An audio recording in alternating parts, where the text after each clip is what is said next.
أعوذ بالله من الشيطان الرجيم. بسم الله الرحمن الرحيم.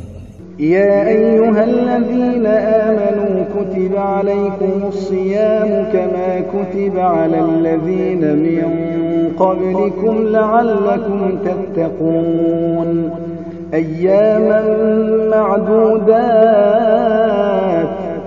فمن كان منكم مريضا أو على سفر فعدة من أيام أخر وعلى الذين يطيقونه فدية طعام مسكين فمن تطوع خيرا فهو خير له وأن تصوموا خير لكم إن كنتم تعلمون.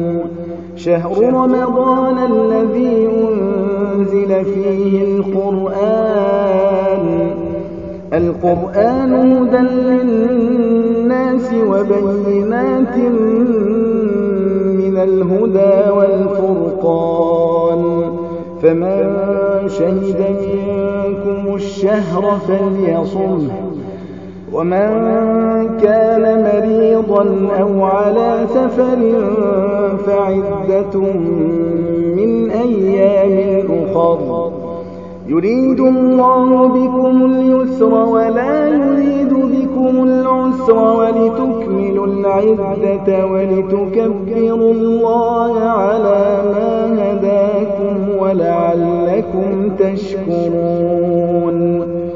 وإذا سألك عبادي عني فإني